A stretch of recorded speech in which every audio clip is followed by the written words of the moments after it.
listening to the High Noon Podcast. Your host, Mason Smith. All right.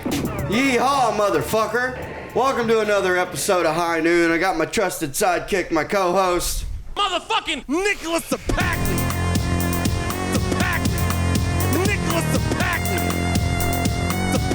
Motherfucking Nicholas Ceppaglia. Hell yeah, I'm returning guest, host of the Doped Up Pocast, Dylan Negri. Yo, I can't believe it. I never seen an ass like that. Hell yeah, glad to have you back on. Dude, now we got the cameras. Well, Nick, your drop does not match your fucking energy at all, dude. I don't know if you're just always like this, but you've walked in. I don't think you made eye contact with me until just now. Well, no, I'm sorry, he's been pooping a lot today. And you just walked in, bro. He came in, he pet the dog, he gave the dog a 2-tap on the heads, and then just sat down, played some drops, told you to do the intro again. Yeah, we're good. Now we're on board. Now we can relax. It's on. It's going. He name dropped a giant comedian, and it was crazy. It was insane. It was insane. I go on the road with Big J next week. I don't give a fuck about you hanging out at a hotel with one. Like, no, but Mason likes that stuff. So no, I know. Listen, man, I get it. It's high noon. Get drunk. Get into it. We'll be here. We'll be chilling. Hi, I'm Dylan. Hi, Dylan. Nice to meet you, brother. Oh, dude, nice to meet you. Seriously. Sorry. Glad to have you back. I was about to be like, who the fuck are you wearing on my podcast? No, he did. Wait, so that means you didn't. You didn't read any of the stuff that was in our group chat. No. Yeah. I read nothing, dude. I woke up to you seem like you care about Yonder this was like, Yonder was You gotta like, understand. yeah. Have you ever texted with Mason? It's, hi, I think we should do this, and I don't. He's a drunk. Let him text how he thinks. Mason's the best partier I've ever known. That his fucking beard is stained white from cocaine. No, dude. it's ketamine. Ketamine. Don't get it twisted. So how long have you known Mason? We met last time I was here in Austin. I was hosting. Yeah, I was hosting for Derek Gaines. Hell yeah. And Dave Temple, and Austin just came. Mason just came up to me and was like, "Dude, you want to do my podcast?" Oh, okay. There's audio only. Oh, back in the audio days. Okay, I remember that. It's funny. I remember because he's brought this up. I'm telling you 6 times, and I'm like, why does he keep bringing up that it's now has video? I go, oh yeah, the first 30 minutes of that podcast is me going, well, what the fuck am I doing here? Yeah. Not having any, no cameras. Who's this for? No I'm happy you're here, producer. Thank you so much for being here. No content anywhere. I was like, I can't even clip any of this. Yeah. Do you understand how annoying it is to have like a really good roast of someone and not have any video of it? Be like, Yeah. am I gonna draw this for Instagram? I need to find me an animator. They can just work for cheap. Let me spend $7,000. No, between Dylan and Darian Irwin giving me shit on the pod, going, who is this for? You finally figured out that podcasts need visuals? Well, I just because I was doing I said earlier, I was never gonna figure it out.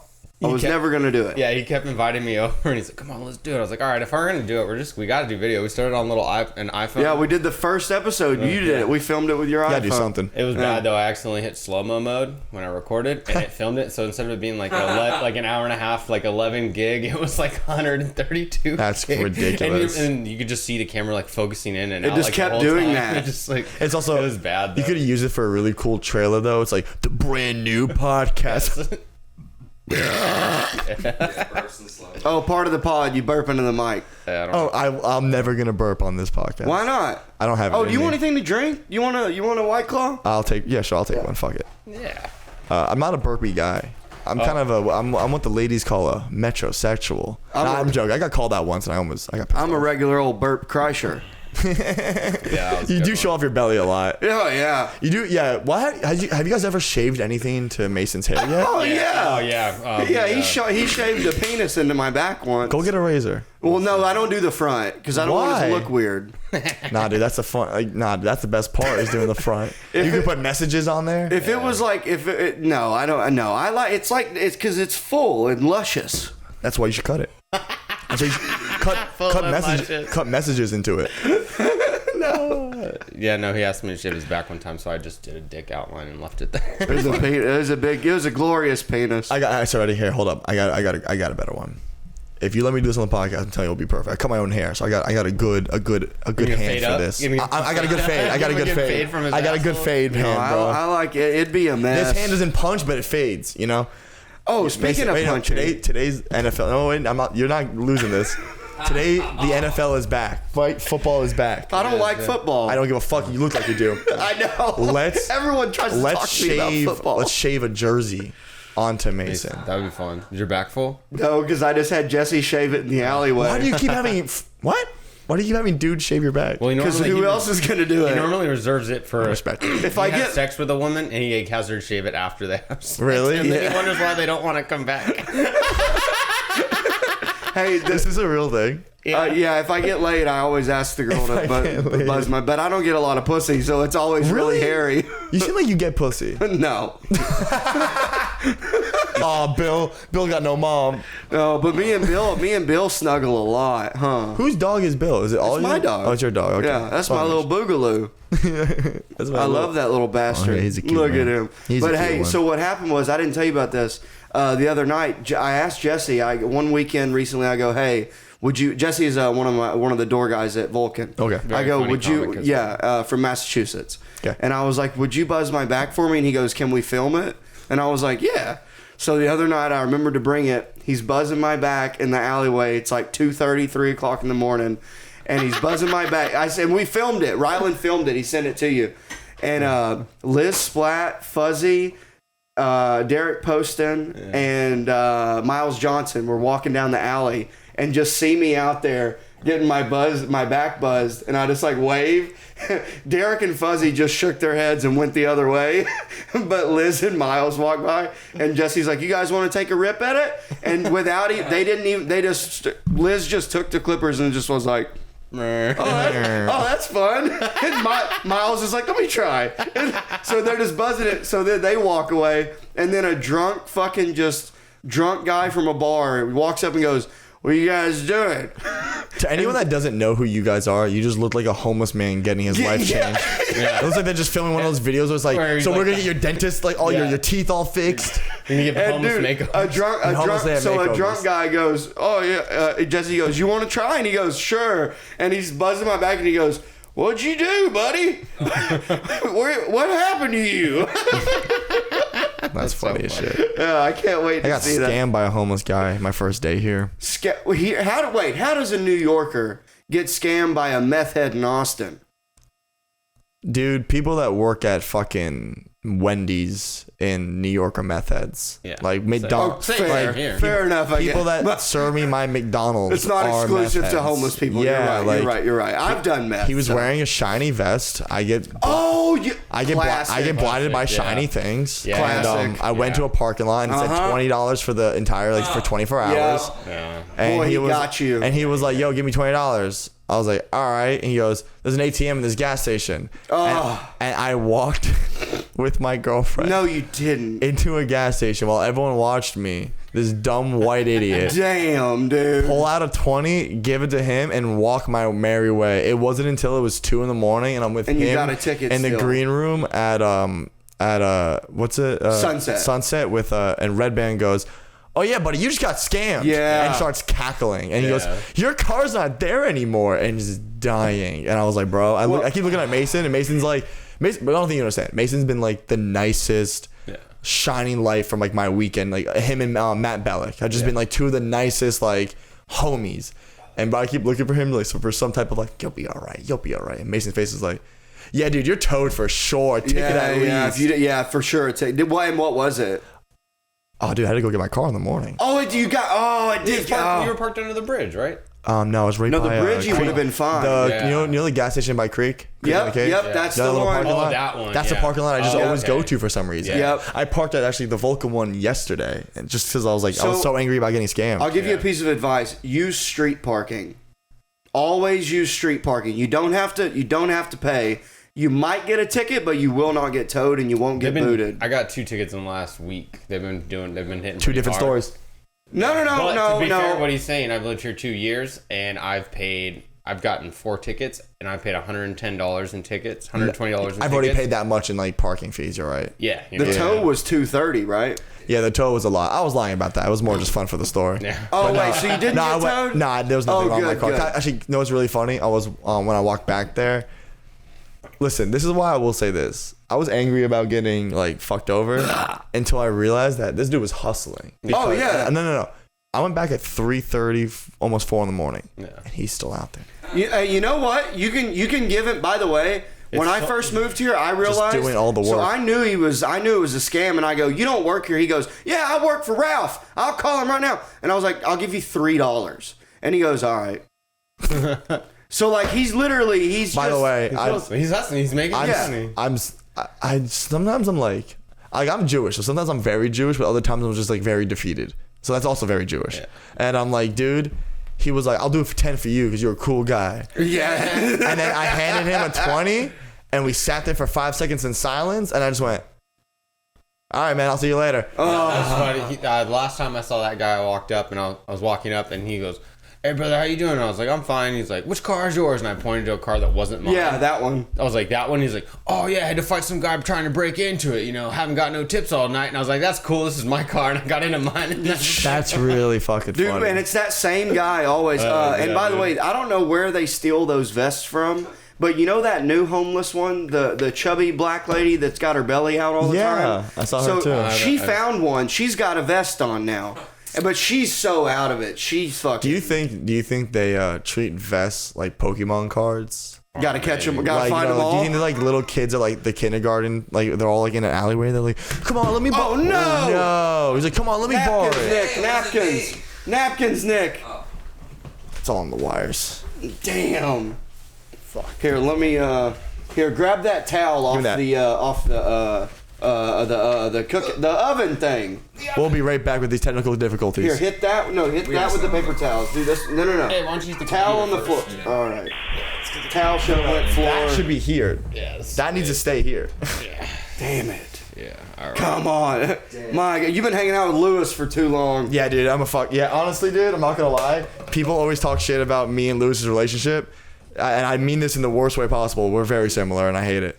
We're just both loose. We're both pretty loose cannons when it happens. And like Lewis said to me recently, he goes, "I forget you're a little psycho." And I was like, "Dude, there's a reason I do the fucking boxing matches. I'm not well in the head." Oh yeah. Can we? But I'm also a klutz. I'll be real with you. You asked me for a drink. The first thought that came to my head was, "Dylan, you're gonna spill it," but I do want to get drunk, and I don't know what to tell you, bro. It's my life. Yeah. He spills stuff too all the time. That's why they were talking. That's why they were blaming you. It's not you this time. I spilled an entire coffee on Bill one time. Oh, dude, you did. Poor Bill. It wasn't hot coffee. It was just like putting that behind me. Yeah. Oh my God. So, but I do want to talk about that actually. You're boxing at Skankfest. No, not technically Skankfest. Now they moved it to, we're doing it in Tampa, November 4th. As its own thing. That's not comedy related at all. It's the Carnival of Carnage, I think. Something like that. Is that something did Lewis make that up? Maybe, probably. Or is it like is that a thing? I think him and Ellis probably made it up. Oh, Ellis Lewis is pretty good at just like coming up with random names. Yeah, of course. Yeah. And in my group, it's not me. It's my friend DC. He came up with Doped Up and Dying. We were just sitting there smoking weed during the pandemic and just FaceTiming my friends every day. And I wanted to start a podcast with them. And he was just like, "Bro, we're just out here doped up and dying." And I was like, There's it. The name. Oh, that's it. We're gonna run with that. And who are you boxing? I'm fighting Krakamiko. Yo, we're dropping everything. Dropping everything. I'm fighting Krakamiko. He's like that's right, the rapper. He's like Lewis's rapper. Well, I will say this. I texted him the other day because they just put out the poster and we're on like the main cards. Like we're on like our faces are on there, and I know he's just like a rapper for Lewis's second biggest podcast. And so I DM'd him and I was like, "Dude, I'm happy I got you your first headlining gig. Does it feel good? Does it feel nice?" Because when you're the dude that brings, I'm the one that brings the eyes to the fight. So I always like to say for Crack, I'm like, "You're welcome." Are you talking shit to him? 100%. This is for me to clip and put out, by the way. Oh, okay. Oh no, this is for me to put on my page, like Crack. Do you feel pretty confident? Are you training or okay? Yeah. Okay. He doesn't. And now you fought Mike Harrington. Yeah, it was Mike Harrington, Paco, now Krakamiko. It's my third fight. Who won the Paco one? I didn't hear about that one. So this is what I'll say. Technically Paco, but they let the last round. They said 10 seconds left 13 times before I realized that it wasn't 10 seconds left. Like, you know what I'm trying to say? Were they fucking with you guys? Yeah, because the fight was close. So they wanted to see what would happen. And eventually, he gets a little fucking combo off. I get a little combo off. They finally end the fight. And then usually they do like a vote where they go to people judging. So Dave Smith, Louis J. Gomez, Big J, and I think one other person is. Oh, and Ellis is in the ring. Oh, okay. And what? Not you. Thank you. And then Ellis doesn't go to them for a vote. Just we sit there, we're tired, and then he looks at us, brings us to the middle, and just puts Paco's hand up. Okay. And it was one of those things where I have nothing against Jason Ellis, but I don't think he likes me. Yeah, okay. I don't know how to explain it. Like when you just get a vibe. Yeah, that's how I feel about. Like, I hate sounding like a white girl, but like, bro, I just know. Like I just got I got this it's energy. It's a sense. You can feel it. Yeah, and so like after that happened, dude, you just fought. Like you're tired. Like you just battled in front of like 1,000 people, and I immediately just like saw the verdict, went to my corner and started breathing, and my friend Kevin was like, "Yo, what the fuck was that?" And I remember just brushing it off, and then, bro, I swear, like 2 hours later, I'm like in the shower. Like I took a shower, I'm sitting there, I'm like coming back to like a person, and I was like, "Yo, what the fuck was that? I didn't win." Like dude, it was so weird. Where an hour and a half later, I like snapped into it. I was like, "Wait, are you telling me I didn't win that fight?" They're like, "Yeah, dude." Like, right after you thought about it for a second. "What was the vote?" I heard that happens with like boxing. Yeah, I was like, what was the vote? They'll finally come in and like after all the adrenaline settles down and all that, they're like, oh wait, now they get the recap. You know? Yeah. Like it was like the Harrington fight. I knew I lost because I just threw wild punches and I gassed myself out and I kind of just gave up in the fight. That I get. Paco fight, he held me a lot. Like he literally in boxing you're allowed to hold, right? But I believe we're there to entertain. I believe it's called hugging. It's 100%. It's 100% hugging, and he just kept hugging me. So he would come in, go doop hug, and then I'm also tall, so he would never hit me, and then he would miss hug. Oh yeah, because these aren't regular. These aren't like size regulated. And then at one point, I finally got sick of it, and I just fucking hammer fisted the side of his head, and they were like, "Whoa!" But when you're fighting, there's a moment you almost want to grab a mic. You're like, "No, don't fucking whoa me." Yeah, right. No. Like, we're here to do a thing called a fight. FIGHT, fight. Yeah. Stop hugging me. Right. And I post. That's why I posted. I don't know if you saw my story. I go, my last opponent blocked me on Instagram, so hopefully we go 2 for 2 on this next one. Wait, Paco blocked you? Wait, so are you and him not cool? Wait, can we talk about this? No. Are y'all not cool? We're cool in person. He just has me blocked on Instagram because I called him out so much for hugging. Oh, okay. Yeah. So he's like on Instagram, I don't want to hear about it, but I'll still talk to you. Yeah, it's a weird thing. I think I'm trying. Sounds like a lady. Yeah. So I don't know who this guy is. He's like a producer at Gas Digital. He's like one of Lewis's like right hand guys. He's like his videographer. Is he a comic? Okay. Yeah. It's funny. I asked him the other day. I was like, "When's the last time you did stand up?" But this is all inside. But I was like, yeah. But no, he's a comic. Yeah, he does stand up. The fights are intense. The fights are a lot of fun. The first year when Lewis asked me to do them and basically made me do them, I was like scared. I didn't want to do it. Made you do them. Basically. Well, it was one of those things of I wasn't near the level to do Skankfest. I shouldn't have done Skankfest the first year, but COVID gave me some time to like. I had no jokes ready for Skankfest before COVID. And then COVID happened. Skankfest got pushed 2 years, and I grew as a comic. You know what I'm saying? Like I grew as a person, and I was able to like do shit. But the first Skankfest, the deal was they wanted me to fight. I kept saying no. And then finally, one of the guys there was like, "Hey, if he's fighting at Skankfest though, he's getting spots every day, right?" And Lewis was like, "Oh yeah, 100%, absolutely." And that's kind of what like, you're a young comic. Yeah, you're like, if it takes me boxing someone to get to do 7 spots at Skankfest, yeah, dude. So then I mean, call me Muhammad Ali. 100%. So it's like it became one of those things where I was like, all right. So the first Skankfest, I worked at Gas and I fought. And I'm a comic, so I got spots. And then slowly, I don't really do as much work at Gas anymore, and I don't work at Skankfest. So now I'm just going as just a comic. And and now that the fights are separate, what's really fun about this year is, 3 years down the line, 3 Skankfests down the line, dude, I finally get to just be a comic there. Nice. Which is really exciting, which is like, I'm just going to do drugs and have fun. Yeah, our friend Darian Irwin is bicycling out to there. Have you heard about this? So people keep talking about this, and I don't. It's so the reason it's exciting. There's a guy that's going to bicycle from Austin, Texas to Las Vegas to go to Skankfest. Follow him and watch his fucking journey. It's gonna be sick. To go to Skankfest Comedy Club. Yeah, it's called a comedy festival, and he's on the festival too. He's also on it. That's awesome. Yeah, but this is why it's like. And can we make sure we put? Because this is what he used to look like. And you swipe over, he looks like that now. Oh my god! Yeah, so like he looks like a flying squirrel. Yeah, and he's a fucking hilarious comic too. As fuck. And he just had a baby. How many miles is that? 1,600 miles, 1,500 miles. He's got a whole crew. They're filming it. They're going to be staying in an RV. Last time I talked to him, he told me they raised another. Well, I don't know should we be saying that part? Maybe we can whiplash. Yeah. I don't know. Well, he's no, but he said, I don't see why that's. I'm sorry. Yeah, and I don't know. I just didn't know. But he told me he has they have a full production. I'm sorry to point this out. I mean, you can bleep this probably won't be released until after Skankfest anyway, right? I mean, I wouldn't mind bumping it up just to promote Darian. It's pretty cool. That is pretty cool. Yeah. He did say another. Everyone keeps saying it's. Yeah. Well, I don't know. Let's bleep the number. I might have missed. Let's make it sound like it's bigger than it is. Yeah. Yeah. $1 million. Holy shit. Nah, good for him. Nah, that's really cool. Yeah. But either way, I'm really excited for his journey. Yeah, super cool. I hope it goes well. I'm gonna fucking go to Skankfest one day. Dude, one day I'm gonna make it happen. Everyone gives me shit. I didn't even know what Skankfest was until I moved here. Well, yeah, you're not a podcast nerd like I am. That's true. Yeah, I mean, yeah.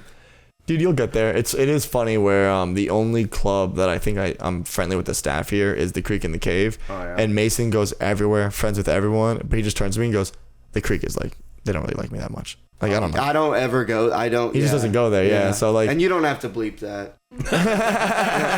It's not anything against anyone there. I just but again, it's the same thing with me and Ellis. It's just sometimes Sunset's my spot. Sometimes you just don't become friends immediately, and that's okay. Oh no, it's been 2 years, and I don't. He's got this. We have the same opinion of the place. Oh yeah, okay, I respect very it. Strongly about it, yeah. Very strongly about that. You guys want to see how finicky comedy is? They take care of me, so go support the Creek and the Cave. Hey, they're good. Hey, go support Sunset Strip. They're good people. Support everyone. Yeah, support everyone for sure. Everyone. Creek and the Cave staff is amazing. The food is great. Yeah. All my friends hang out there. That's why I go there. I like it. And that's all I'll say. Exactly. Okay, I respect it. That was good. I liked it. Absolutely. What else you got in this book? And I believe in that. I believe that too. I stand by that. Here, don't look at my notes. Oh my god. What the hell? Shit. That's so unprofessional of you. I'll host. How dare you? Actually, you know what we could do? Before I ask, I only have one more thing left that I had written down. But have you ever been arrested? No. Cool. Well, there went that. No, I've only ever been in handcuffs.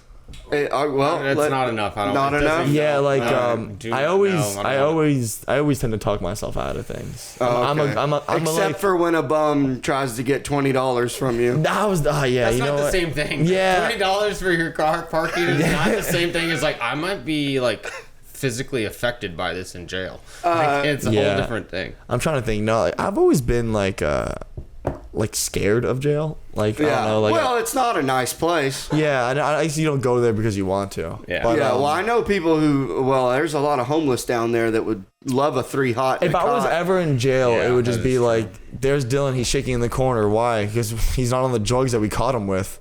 I'm just gonna be it would literally just be me in a cell dude, when you say talking yourself out of things, that reminds me. I've never told you this. I don't think I've ever even told you this story. When I was 20, I was 20 years old. It was before I finally got my big arrest. Yeah. And we had went to a party out in the hills, next to this small town next to my hometown, and we got shit faced. And I'm driving back home, and we got pulled. We were smoking a blunt actively when the lights came on. And so the lights come on, we toss the blunt, and everyone starts smoking cigarettes. That's what you do. That's what you do. Yeah. And we get pulled over, and it's the small town. It's not my town. So the small town's only got one cop on duty. Yeah. It's like 2 a.m. He's just got nothing to do. And he's white. He's old and white. He's got a mustache, and he comes up Sounds to the window. cool as fuck. Yeah. It looks like you're slowly turning into him. Yeah. Well, he looks more like him than I do. But he comes up to the window, and I'll never forget. He goes, "Smells weird in there." And I was like, "Yeah." He goes, "Well, it's late. You been drinking?" And I was like, I had like a drink back at this party. He goes, "Well, I'm gonna need you to take a breathalyzer." And I went, "I'm not gonna do that, but I will take a field sobriety test for you." And he went, "Okay." No way. Yeah. I get out. I love how you negotiated it. That's so awesome. Yeah, and I got out of the truck, and I'll never forget. He gave me. I do love the bait and switch though. I'm just he goes, "Can't do that though, but I can give you this. I'll give you a field sobriety test because I'm good at being drunk." So I get out and I go. One of the best. He gives me. Yeah, I'm great. Why is that? Why is there not a T-shirt with your face on it? It just says, "I'm good at being drunk." Merch On the back, on the back of it's gonna say one of the best. Hell yeah. And I get out and he gives me he tells me, touch your nose, and then he does the foot one where you raise your foot 6 inches. Mason Nailed pulls it. out ketamine. He goes, "Touch your nose." He goes, Yeah. There we go. Yeah. Do you have any mugshot pictures? Because that's the picture we use. Like from I'd the have to. DUI I'm arrest. sure I could find it. yeah. I'm sure I could find it. You gotta find the mugshot from one of your DUIs and then put that picture up and then I'm great at being drunk. I'm not gonna lie. You guys got me thinking. Now I'm like annoyed that I haven't been arrested. It builds character. How do I get a either. mugshot for the least amount of risk? Well, you just do Wait it. till I just want to wait till I'm famous and then I'll get famous. Then I want to get then I'll be able. And to you pay gotta back. wear Nah, dude. I want to do something that makes the mugshot famous. Like, Well, that's the thing. It's like it has to be a good crime. I like the idea of like being a star and getting arrested, and then when in your mugshot, you're just smiling because it's like a good photo of you. Yeah. Because Yeah. like, you're walking after this photo. You're posting. You're walking out, yeah. I don't think I've had a lot of mug shots. I don't think I smiled in any of them because I was just like. I did like. you've had a lot of mugshots. I like. Oh yeah. For what? Just drinking shit? It was pretty much all alcohol and drug related. Yeah. I respect it. Well, so wait, real quick, let me just finish this. So he does the pin. Follow it with your eyes. Oh, yeah. Nailed it. And he goes, "All right, I believe you. Just make sure you go home." So I went home, and this is what sucks. The next weekend, I went out and was drinking and driving. Same cop. No. This was in my hometown. Got pulled over. Second DWI. Boom. Damn. Yeah, but why does that has nothing to do with like the first one? Well, I'm just saying I should have Learned. I should have I should have learned. Yeah, that thing where you go, maybe I should reel it in. Yeah, I know. I'm glad that you think of that now, but back then you were just like. Back then I went, ha ha, fucking idiot. Exactly. I'm shit-faced. Exactly. I don't know. Let's go to Taco Bell. I don't love alcohol that much. Oh, I love I don't drinking. drink that much for it to be a problem. I have. I'm had a one lightweight. DUI, because like I. You want was, another like, one? No, I got. Because I I'm used still to working. Because I used to like binge drink, so I wouldn't drink sure. all week. But then like the weekend would come, we'd party, and we would just Yeah. party. And I was like back home. There's like a decent music scene. So Tom Party. All my friends were. That sucked. All my friends were DJs and music producers, so we'd go and party and drink. And then every time you'd see a new friend, they're like, "Oh, Nick, what's up?" I'm like, "You want a bump?" You're like, "Cool, we take a bump." Okay, and then like 30 minutes later, you see another friend you hadn't seen. They're like, they give you a bump. I developed a cocaine habit just because. When it's free, it's easy. That's also the problem. That's what I'm saying. Like that's the problem. Is like if I got pulled over, they would never be like, "Hey, sir, you're slurring your words." Like, "Hey, sir, I can't understand you. Slow down. Stop talking so fast." And no, I don't want to start a potato business with you. How do you even have that idea? Cops. You have a logo for it already? Yeah. Dude, cops here, though, I will say this. I think that it's not that they're cool. They just don't have time for that shit. Yeah. Like, they got defunded. So, like, they're, like, all bitter about that. That's why, have you noticed all the state troopers? Kinda, the ones in the tan. Yeah. So they got brought in because they were understaffed with the blue. But here's what I know: when we had that mishap with the frat tab a few weeks ago, with those fucking animals, it was a nightmare. There was like hundreds of these young college kids first weekend back, ruined our stanchions. At one point, we just closed the gate. And it was like being in a military movie, just like, hold the gate! It was insane. What was it for? Because there was hundreds of these kids that wouldn't get in line so we could check their IDs. Like, dude, it was. I thought I was gonna cry at one point. I have a friend. Like, it was nuts, dude. Like, it was legitimately. Finally at one point I look over. They're holding our stanchions up, like just like. Like all of them just wanted in that bad. What was going on? It was a riot. It was a riot. What was in the club? It was their frat tab. So it was their DJ that they hired, and they all wanted in for the party. So it's all these fraternity kids and the chicks that all. So dude, funny. it was insane. Like they were like zombies. Musket, wristband. Sorry. Dude. Nuts. I mean, that's just how it is. Even at the ship, like people are just sheep. Dude, I felt like a dad. At one point, I go, guys, act like you've been somewhere before. And then I was like, it's just like kindergarten. Make a line. I like how you said dad. That's a mom, dude. But I was mom mode. Dude, sure. the fucking. The mom. I went and I grabbed a state trooper and I go, hey, I know it's not your problem, but we need help. Yeah. You gotta talk. Dude, it was nuts.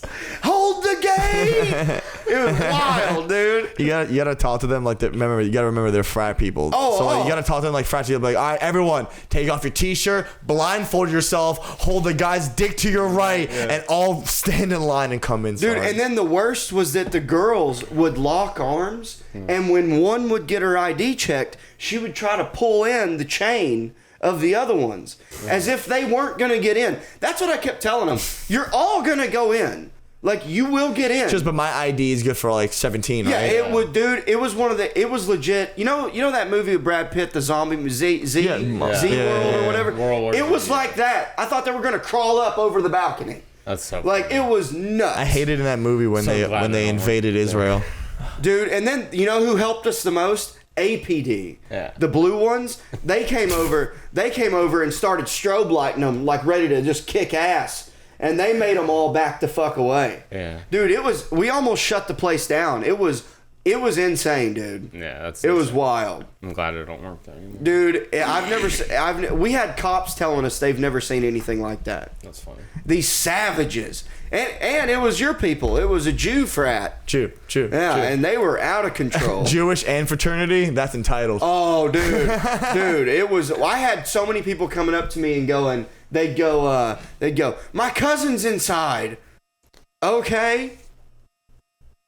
And then I'd have people come in from behind that were already inside. This went from High Noon to the Doorman podcast. Dude, it was insane. It was sorry, but that's crazy. That's wild. It was wild. Worked at a club? Yeah. No, I've had friends who try working at clubs, and it's funny. Actually, I was just telling that to my friend on the phone yesterday. Austin's dope because a lot of reasons, but one reason is, hell yeah. One of the reasons is like Rogan or whatever that California mentality, like Ari Shaffir. I know Ari's talked about it of like being a doorman, working the club, and building your way through. You know, I work for you, you help me. You work for me. Like, you know, like I said, we help each other. I scratch your back, you scratch mine. New York doesn't have that, and I don't think has ever had that. Yeah. If you work at a comedy club, the first question is, are you a comic? Do you ever want to be a comic? How do you feel about comedy? Would you ever try comedy? If any of those answers are like, yes, I do like comedy, but like, it would live to be like, I like comedy, but I would never want to do it on stage. I hate it that much. It's like, you're hired. No one is getting hired. Like, so my friend DC worked at New York Comedy Club and was like a runner. It was like, give people food, drinks, all that stuff. He kept asking about spots, and they were like, dude, you're fired. Yeah, if that's why. So they want people who are gonna work, not want to do comedy. It blows my. And that's one thing I will say I like about here is like, if you work at the comedy mothership, you work at somewhere, you're like, hey, I want to get up. They're like, obviously. Well, yeah, that makes that's sense. the whole point. That's only specific to like my position, the door guy position. Like if you get hired as a server, bartender, they will not hire comics. Right. Like The whole security is not comics. Yeah. But at least you have a subdivision. Yeah. In New York, you could be barking for a show, and they'll be like, yeah, I don't have a spot for you. And I guess sometimes you pay people. I get that, but you know, it's always like they rather have a barker. Okay, than door guys. So comics don't work at the clubs there. Not really. No. That's interesting. I didn't know that. I know a couple of comics that work at like the Stand who are like bartenders, servers, but it's different, dude. So that's an LA thing. I didn't know that. Like you work at the comedy store. You're a doorman, right? You do a podcast, you do stand up. You just even said like before we joked around like you're doing stuff tonight. Yeah. You got shit to do, right? Yeah. You are actively very hard trying to be a comic every day of your life, right? Yeah.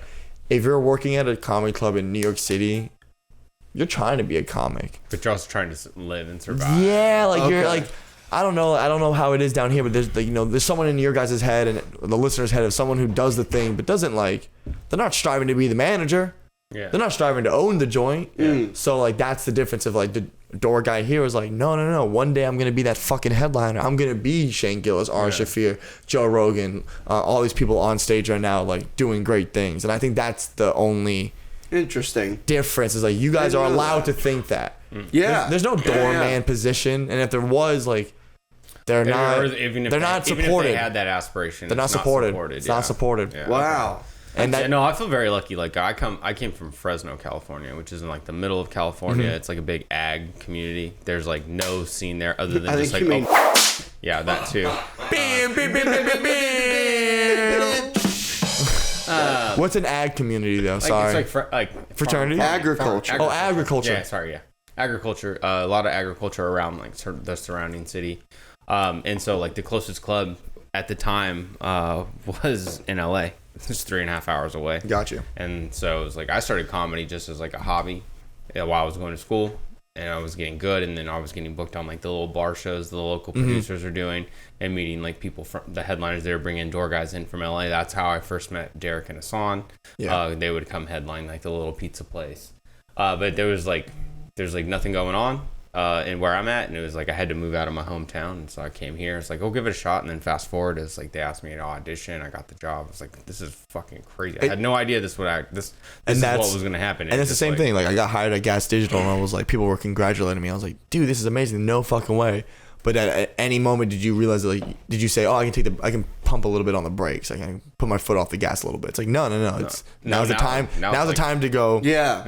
Right. To the fucking floor. And were you a comedian before you started at Gas? Okay. Yeah. Like it's, I was a pretty good editor, and my resume was. You were a producer. Yeah. My resume was really good. I became a producer pretty fucking quick. Yeah. And it's funny because Mike Harrington, like one day I remember later on, like at some point when I started getting like producer stuff, he was like, yeah dude, we all know Dylan's gonna be a producer. It was obvious from day one. And he said even like in the past like year or so, I remember him one time like referencing, I'm just like my own dick at this point, but like he was like, Dylan was the only hot person that like came in as an intern that I was positive was gonna get hired. Because dude, I was there every day at 11 and left at 11, like every fucking day, doing multiple jobs, doing everything I could have learned, because I wanted to learn for myself too. Yeah. As much as it was selfless, it was also selfish, because I was also like, dude, I want to know all of these things. I love knowledge. I love knowing how to, like, I was talking to you about all this stuff. Like, I love, what camera is that? What is that? What's the setup? How's it going into it? What's the audio like? Stuff like that, like, really gets me hard and going. So I've always been, I knew when I started comedy I wouldn't be funny, because that's I knew the first year was still going to be figuring it out. Yeah. No matter what you do, you got to accept that. So I knew it wasn't going to be funny, but I knew how to film, edit, do all that stuff. So while I was in high school, which is a good end. Before everyone became like, this is obviously a new wave of like, if you're a producer, you're also a comic, and there's a lot of like different like comedy videographers and stuff like that. I was legitimately one of the first like 2 in fucking New York City, like 3, where I was like a legitimate, like, again, we're working at Gas Digital, being a full-time comic as well, and like it's always been a fun journey. And like me and Sean Gardini, Shane Gillis is like Guard Dog, and so I couldn't say that. Gardini, Sean Gardini. I listened to the podcast. I know.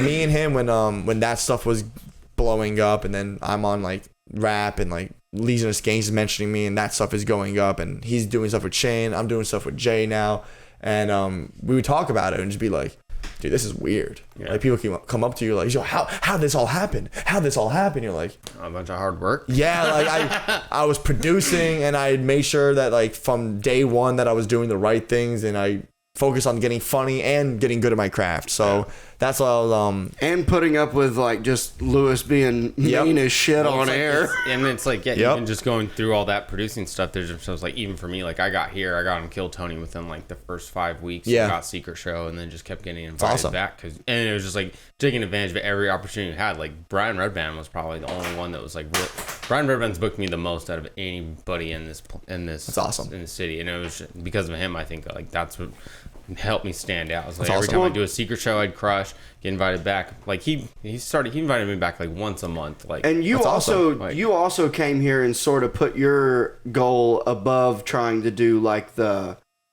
asking of the local stuff. Really, you sort of like leap from, which as you should have. You're like 8 years in, which it made sense for you. Whereas I had to be like, I still need to be trying to get on like the bar shows and wherever I can. It's funny. I'm like, it is funny. We're all different now. I'm like 5 years in, and I'm at a weird position where, admittedly, I will say this is, I don't know if I do go on Kill Tony. Like I want to, but at the same time, like I've been building my own brand. I do my own shows. I sell my own shows. Like I'm building my own little movement, whereas someone last night was like, "Yo, I'll see you for the Kill Tony signups," and I was like, "Yeah, no, I'm not doing it. I'm not doing it. I'm not. Well, that helps I have you nothing. Well, no, it was great because it was just an opportunity. Like, and I'm a 100%. I'm very like I have a lot of one-liners where you're great for Kill Tony. Like I went up and like I did the math and to suck my own dick. I was counting and it was like 6 laughs. By the way, it was like suck your own dick more. It was a laugh every 10 seconds. You know, like it.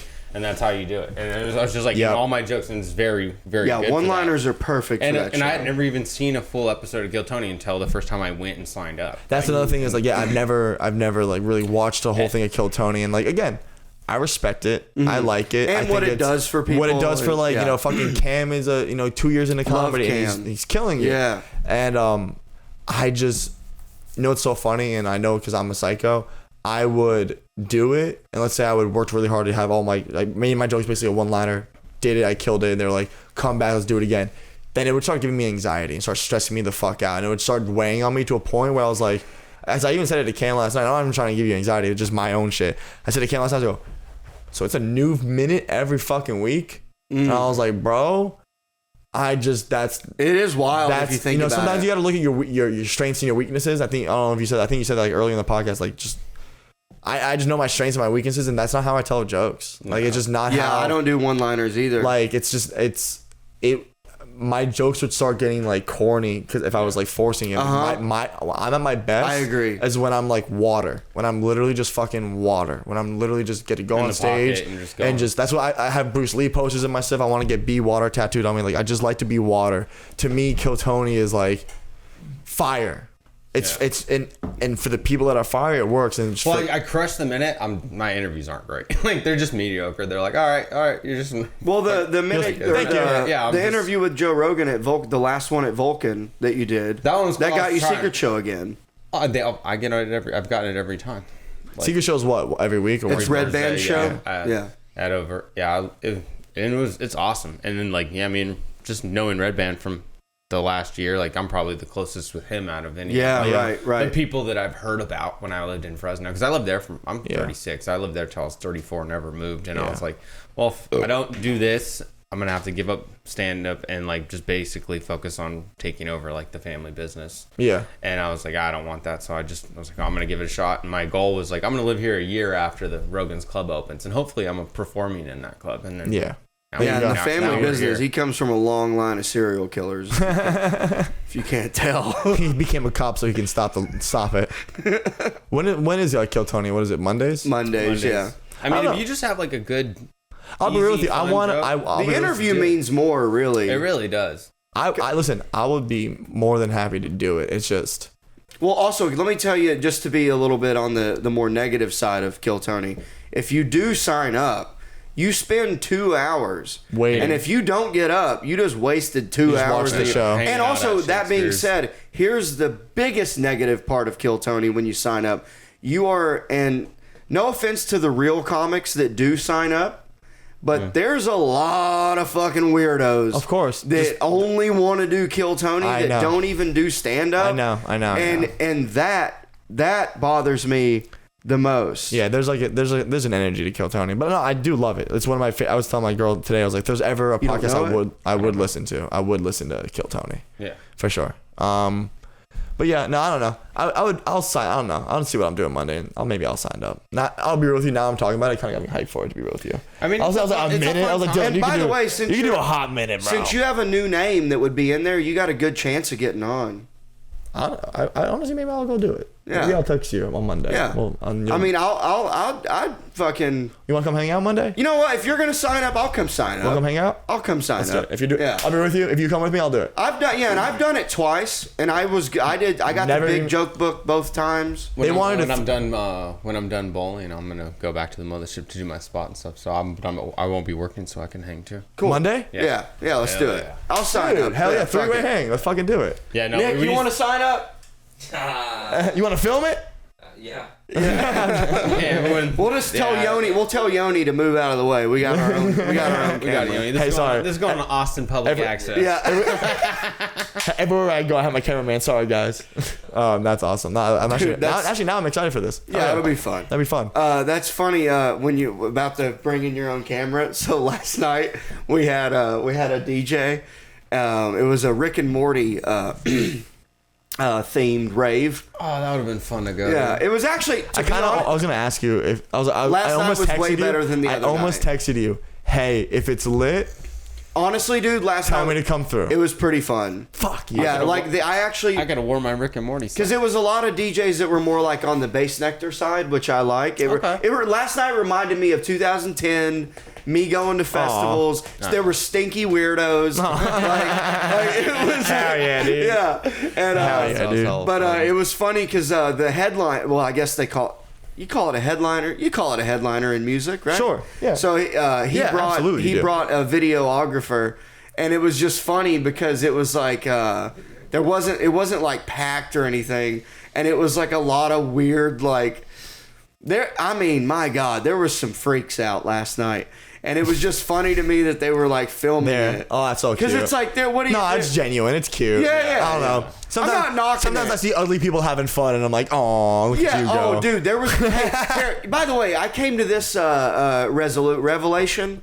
Revolution? Is it a revelation? A revolution is what made us a country. Revelations in bed. Yeah. Always spinning. That's so funny. And so, what'd you learn, Mason? So there's a difference in stinky people. You got your stinky Amish people type, right?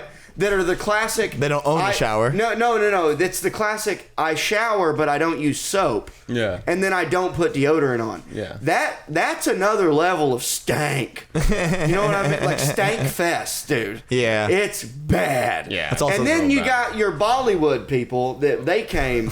They were all or however that fucking that sand music. Wait, and before you say the third one, can you hit the gong again? No, I've got it. Wait, and the third one. No, hold on, I'm finding Mason's. There's that.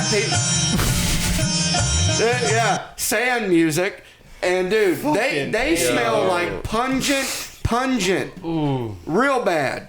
And I'm talking about during the dance, and I mean, but it's no wonder we won that war. You just kind of look around and. God dang it, Bobby! Well, they doused themselves in cologne. Oh yeah. So you got to mix. But those are the Dubais. The Dubai. Bollywood. Yeah, there you go. All right. That's great. All right. Was that racist? Yeah. Yeah, maybe. Extremely.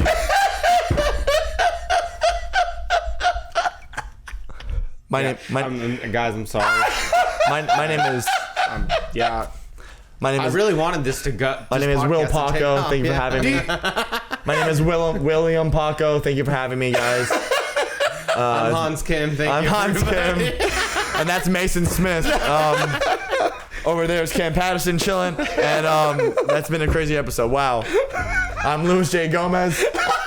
And we'll see you guys next week. No, leave it in. Thanks for coming, Burt Crasher. Leave it in. just always him squeaking. I'm literally Burt. Oh my god. Oh. Oh, well, we can't end on that. We're not gonna end on that. No. We still have to. You still have your other segment. I don't like that segment. What's the segment? He was gonna ask you what your heritage is. Yeah, but it's heritage. It's kind of hard to do that segment after just being racist. It's really hard. Okay, we'll go into my segment. He goes, listen, I hate stinky people. I hate Indian stinkies. I hate Mexican stinkies. What's your heritage? We'll keep going. Right. Oh, actually, I know. I had something. I had the other thing I had written down. I like how other people's little black books are like girls they fucked. For you, it's a podcast. Yeah. I did have them. I got this last thing I wanted to talk to you about. So you told me yesterday. You're moving here? Are you? Let's talk about it. You moving here? Not up for discussion yet. Or no? How many views does this podcast get? Like 1 million. We do like 1 million. Yeah, no big deal. Dude, I'm not gonna lie. How we started to how we're ending, I fucking love you, dude. You fucking rule, dude. He's the man. Without a hesitation. Million. 1 million views. You know, pretty small, like 1 million. No big deal. There's no timeline. There's no idea, but I have been looking at it. You know what's funny? So I'm not gonna say the other comedian because I'm not gonna do it. Just because I got thrown out, I'm not gonna throw someone else out. But someone else was here, a New York comic, and he goes, I'm like, you here by yourself? He goes, now I got my girl at the hotel. I go, I got my girl at the Airbnb. Andrew Schultz. And then there's literally. And then there's a moment of pause, and I look and I go, so you looking to move here? And he goes, you've been looking at apartments. I go, there's only one reason you bring the girl, right? Yeah. Like, as a comic, typically you would come here. Yeah. Do the thing. Maybe you bring a girl. Maybe, for sure. Yeah, I mean. But right now, if you're a New York comic and you're coming here with friends, family, you're probably thinking. You're thinking like, so I'm not gonna say anything, but I'm probably thinking. Cool. Because there's a lot of people. I'm excited. I think it'd be great if you came. It's been announced, the big name, right? We can talk about that. I don't know secret information that. Oh, the Shane thing. Because I heard about that. That's public. I've heard about that early, and I'm always just scared to say. He announced it on Rogan know. and all kinds of shit. Perfect. Yeah. So when I heard Shane was moving here, that was also kind of like hammer in the fucking coffin. I was like, what the fuck? I'm like, we sell out stuff in New York City. We do a lot of stuff. Me and my crew. Talk about your show. And we do. I do Doped Up Comedy every month. Last Thursday of the month at the Stand. Me and my friends Doped Up Comedy, and it's always sold out, 110 seats, and it's great. I would love to do that shit weekly. Nice. I want to do that shit weekly. I want to do that shit. I want to be able to put and you on can do it at multiple venues too. Exactly, and like do something where I think we can build something bigger here. And dude, I'm saying this on this podcast, and my friend told me, he's like, yo, don't say that to too many people because that's bars. And I mean this. Being a doorman at the Comedy Mothership is better than being a past comic at some clubs in New York City. Oh, damn. I believe it. And that's scary. There's something wrong with the politics in New York City. Something has to happen where a Shane goes, later. Yeah. Young comics go, later. And then you're stuck with the people that you chose. You don't have audibles anymore. Yeah. You know what I'm saying? Like, you don't have Tom Brady on the bench waiting. You pick these people to start. Yeah. What happens in a year where you go, hey man, you're not. I know people who are past at clubs that have had 3 different shows at that club, couldn't sell a ticket. Yeah. And I believe our jobs as comics is to, number 1, be funny, make people laugh, make people happy, make people smile, and number 2, you got to sell tickets. Yeah. Because like there's a business side, and I was even saying to you, like with production, you can do a podcast. There's also the fucking cameras. Where do you get the cameras? There's always I'm a very Jew in that right. Where I'm always thinking business, and I know if you make the business owner happy, they'll make you happy. Yep. No. And New York and Austin, that exists. No. New York that does not exist. And it's I'm a sensitive bro. I'm sorry. No, you're good. Sorry. I'm a sensitive fucking soul. I'm gonna be real with you. I'm sensitive. So like when I really put my heart and my all into something, and it feels like it goes unrecognized, bro, I take that to heart. And whether it's like good or bad, I take it to heart. And I just sometimes you kind of like accept like what it is, and you go, you know what? Why did I take that to heart? Maybe that did hurt me. You know what I'm saying? So like that's where me and my girl looking at apartments here. Cost of living's down. My girl works remote anyways. Compared to New York, I'm a full-time comic making fucking shits and giggles money here and there. Yeah. If we can make it work and save more money, be in a bigger space, have a podcast studio. My videographer's family's from Texas. He'd move down. Like, cool. Make new friends, new connections. Exactly. Literally, dude. Like, you mean like meeting you. And like, you already know some really good people to know. Exactly. Yeah. And like that's where. I don't mean me. No. He can get you in a Vulcan. Yeah. Anytime I got Dude, you. I love your I laugh got you. Don't so leave me much. hanging. I love your laugh so much, dude. When I'm telling you, when this animated show gets bought, your laugh is 100% in there. Oh my god, hell yeah. You have this fucking perfect laugh, dude. Do you want to be a character? No, you're the character's laugh. We just need you to come in just and laugh. And just every time. No. I'll come in and I'll say a word wrong, and that'll have. No, the character's just gonna laugh a lot. Oh, okay. Just like my age. I just come in. Very funny. It's actually for my stand-up special. Oh, okay. I just need you. You're the audience. You don't want to use the You're the audience. You don't want to use the old voices of the people who've been dead for 80 years. Oh yeah, yeah. But yeah, dude. Austin is it's a dope place that I feel like if you do well and you do good for both sides of the stand-up comedy, you know, funny and business, they kind of go like awesome. Yeah, hard work here pays off really well here. Yes. I mean, I think New York is just. You feel you worked hard? I worked hard, but I also made sure that I picked quality over quantity. Yeah, you did, and I've been trying to take that. When I first moved here, Mason would go and do like. I was hitting 5 mics a night that meant nothing. Dude, So he's like, oh, dude, I asked him how are the mics, and he's like. He'd come back feeling like shitty after it, but he had like 3 good sets, but the last 2 were places that sucked late at night. And I was like, well, if you were on the mountaintop, why did you rush Keep down? going. Why did you rush down the same day to the valley? Because that's all it is. It's highs and lows with comedy. It's like, even if you're crushing, you can still have a low and crush, you know? Yeah. But it's just all high. So it's like sometimes I would be like, if I crushed a show, why am I going to rush to the shittiest open mic just because in the world? it is there? Just to go on stage. I could wait till Tuesday and the better. No, quantity is. You know, it's funny is that made me feel mentally better too when I started doing that. Yeah. It's one of those things where, like, a lot of my like older comics that talk to me will always be like, yo, dude, hit every open mic, hit everything. Well, at the beginning, and like you at the beginning 100%, and like, but now even in New York, like I go to open mics where I know my friends are there. It's a supportive open mic. It doesn't always feel like the only reason you can bomb is because you didn't prepare material, like you didn't put your heart into it. Yeah. And I haven't want to talk to you more after the podcast because like that's been my mentality this entire time. Like opening for, you know, Derek Gaines and Jay, it's like those things are great, but it's like I'm still developing while I'm doing those things. And but that stage time though is so much more valuable. I can go on Kill Tony and I'm not gonna see the crowd and go.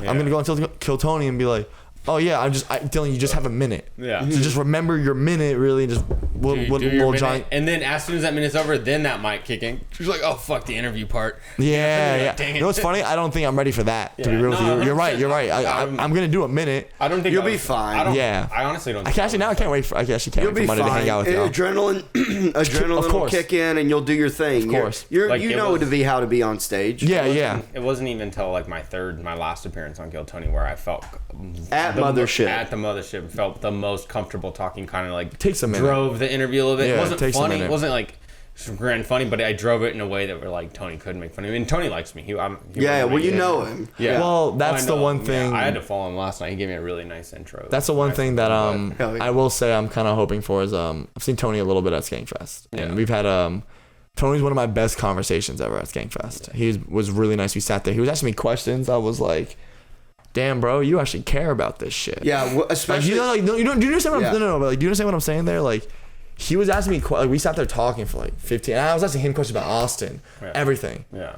And I was like, bro, you care. Like, you can tell that you guys love this shit. So it's a weird thing where people in New York love it, but are also hate it. Where I think in here they're like, no, we, like you said, quality. Yeah. I'm gonna focus on the loving parts. Yeah. I'm gonna try to remove the cancerous parts. I'm going to try to remove the parts that are bringing down my mental health. Focus on the parts that are making me excited, giving me a little anxiety, but making it better. Yeah. Sorry.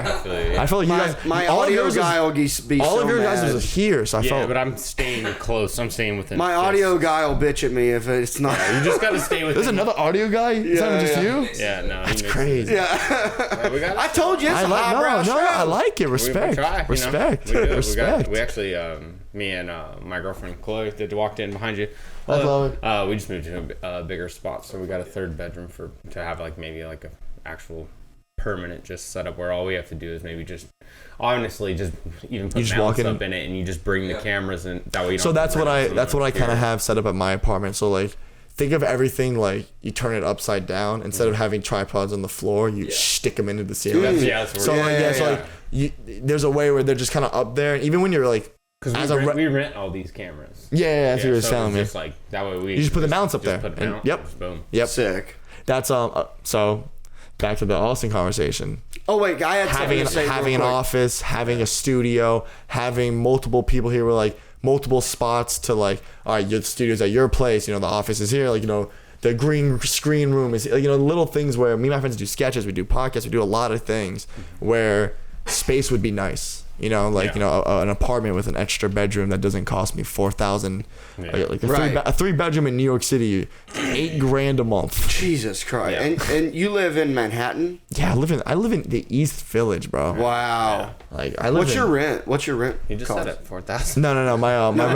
No. My rent right now. I got a COVID deal. I have a cool landlord. So it's about to go up a bunch, but it's 26. Okay. Wow, and that's unheard of, right? Yeah, I mean, by the way, that's 26 gets you something in Harlem right now. Yeah. So like my rent's probably gonna jump to like 32, 34, and 35. Do you have roommates besides your girlfriend? Nope. We got a 3-bedroom, 2-bathroom. We pay 18. And they have the one right below us is opening up next month. How long have you guys been together? About a little over a year. But like that's another thing is I've been with my girl for like 2 years, 2.5 ish. And you kind of start thinking, you're like, why am I spending this money on rent for like just wasting it? I'm like, I'd much rather have like money saved up for the long run. Like that's where like the dad in me starts like kicking in. Like I'm like I feel like I look so goofy all the time, but like I'm such like a dad on the inside where I'm like, I want a fucking garage. Like I want a garage. I want to not. This is the first time I want to not be paying another man rent that's ridiculous every month to make me poor. Like to make me live by means. I own a house in California, and you have to pay all your fucking. You have to pay all the repairs yourself. It's kind of nice renting, like. Yeah, but still, dude, But for right now, I hate to sound like a Jew again, but dude, owning land is literally. I mean, it's great. Yeah. That's dude. That house can fold down. It doesn't. I mean, it matters, but like. I mean, yeah, it's nice to have, but I'm just saying, like, if you're coming to a place like this, you like, can fuck it up. I own a house in a place where there's nothing going on. Yeah. It's like being in Arkansas. It's like being in my hometown. Like, it's basically it's like there's nothing really going on there. Yeah. So, but I just have it because I bought it before COVID. You lease it? Yeah, I have a renter. You have a renter? Yeah, exactly. One of my best friends rents it. Him and his family lives there. So it's like, I know it's being taken care of. He's all in dad mode now because he's got a kid. So he's taking care of the That's what I'm saying. You find a good renter and all of a sudden you're like, all right, this is passive. But it's just like if you want to like come out here and try. I mean, you're already paying like the craziest rents. I mean, I'd rather pay a mortgage, bro. I mean, I'm paying. No, I get that. No, that is the goal. But I mean, just rent until it makes sense, 100%. And if you can have everything you want while renting, that's only happening in one spot right now where. Like it's funny, my sister was just like I was telling her about Austin, and she's just like my sister, so she doesn't so much like it's not like comedy head forward. Mm-hmm. She goes, why don't you just like why not Florida? And I was like, well, there's stand up, and she goes, and she took emotion. She goes, oh yeah, right, like I'm an idiot. I'm like, you're not looking for somewhere to move. Yeah, I'm not going to Austin because it's cool and cheap. I'm going to Austin because it's cool, cheap, and there's a lot of stand up opportunities. Dude, I wouldn't live here for a $30 a month rent if there wasn't stand up here. This is a garbage fucking town. That's so funny. I hate Austin. Really? But the stand up and people that I know are phenomenal. The food's pretty good. Who gives a shit? There's food everywhere. This place stinks and it's hot as shit. Dude, I don't think y'all. But the stand up here is unbeatable. You don't know enough. You don't know anything until you're drunk with your girlfriend. It's 2 a.m. She's begging you to like order McDonald's, and you just paid $68 to have McDonald's delivered, and it gets to you. You're like, I just have 2 Big Mac meals and nuggets. Is that what happens in New York? Dude, a Chick-fil-A sandwich, a spicy Chick-fil-A sandwich meal is $18.99. Is that because of the delivery? No, because go fuck yourself. Yeah. That's why. It's bro. New York I thought there was a flat rate for fast food across the country. Nope. Also, after what you said earlier, put your hand down like that. Don't. Oh yeah. Don't do that. Shit. Don't do that. Man, this is great. I have to ask you my segment because we do have the hard out. After doing this podcast, Nick, I'd rather have you hard in. Hard in, I know. Who doesn't? Ew. After doing this podcast with video, what is your favorite thing about Mason? Dude, I'm not gonna lie, and and I hate to keep referencing it because I know there's probably part of him that hates it. I don't know. Dude, I love his mustache white. It is my dude. I love his dude. My girlfriend said to me, she goes, I went and followed Mason because he's just the best. He's so nice. Like my girlfriend's full on board with the Mason train. But dude, there's so many great. I'll be real. There's so many great things about this guy. But bro, the idea that his mustache went white from snorting too many drugs is just. There's nothing. Like I don't think no matter what you say, it will never be vitiligo to me. Dude, no, what's wild is it is one night that you went too hard, and you woke up the next morning. You went, oh, there's something left in my mustache, and you try getting out, and for the rest of your life, it's burnt. Yeah, it's burnt white. You know what's wild is when I first moved here, he had no white, right? And then this happened, and then but just a while back, he sent us a photo of him from years ago. Where he had two patches right here. There were just white streaks. Does it just come in and go? It goes, yeah. So it'll be like this might clear up. So this is gonna work. Do you know what triggers it? I thought stress at first, but now I think it is vitiligo. Maybe it's the opposite of stress. Maybe it's you being proud. It slowly turns you whiter. It's like I'm so proud of being white. My beard's gonna. This is the High Noon Podcast. Yeah. Wait, now you gotta do the. That was part one. Oh, there's more. That's part one. Part two is. Oh no, I feel like. What do you hate the most about Mason after doing this podcast? That he's not friends with the people at the creek. I just farted and it's gonna stink. Oh god! Hurry up! He farted. Do your plugs. Well, I get it. Yeah, he sucks. Mason, I farted. Mason, you have scaredy farts. By the way, I don't hate people at creek. I never said no. Creek. Did you just say I hate people at Creek? No, I said I love the people at Creek. Yeah. There's just aspects of it. I hate that they don't like you. I hate that too. Like that, I'll be real with you. That dynamic is what I hate most about you. Maybe you can get me in there when you move here. I literally think I can. Cool. I'm not gonna lie. I think straight white non-Jewish males are not cool. I know the Jews the only reason I'm in, right? Yeah. Guys, go follow me at Dylan J Negri on everything. Go follow at Doped Up Comedy, my podcast and my shows stuff on TikTok and everything else. I'm blowing up there, almost at 10,000 on YouTube, TikTok, Facebook, and we're like literally at 7,000, 8,000 on all those platforms. So get us at 10,000, please. And dude. If I'm in Austin and you're an Austin-based person, maybe you'll see my face soon. Who knows? We'll figure that out. Hell yeah. Nick, you don't have your mic. Yeah, I gotta get a longer cord, on, man. Oh, that's okay, right. Gotcha. Check out Absurd Junk on Instagram. That's his OnlyFans, Absurd Junk. Yeah. The Osbos print is back, baby. Follow him. You can check me out, Nicholas_Ceppaglia on Instagram, TikTok, Nicholas Ceppaglia on YouTube. Twitter's dead. I have one though. It's Nick Fitzwell on that one. Come check me out every Sunday, Monday at the Mothership Crew Show, and I might be bringing back Drinking Coffee with Nick. I said I might. We'll see what's happening with that. Mason, thank you. Guys, please go like and subscribe to the YouTube channel, The High Noon Podcast. We just broke 200, baby. So trying to get to 5. Yes. So please go subscribe to that, and on Instagram's High Noon _pod. And thank you guys for listening. Dylan, so glad you got to come on while you were here. I'm very happy. Nicholas, Nick, I'm very happy that your other guest dropped out. Love you guys. Woo! Hell yeah. Cool. Shout out to Chloe. Chloe.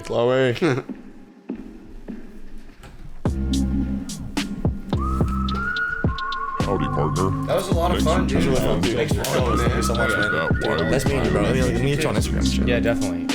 Make sure you like, share, subscribe on all platforms. Bill, stop licking on the couch. I know, but you didn't have to bring that up in the middle of the. Sorry, I understand. I know. Fucking wet. I understand that, but let the guests finish their plugs and finish this, and then yell at him. It's just a thing. I can't. I know, but just He fucking knows better. Yo, he's so upset. No, because now the couch is gonna be wet for 2 days.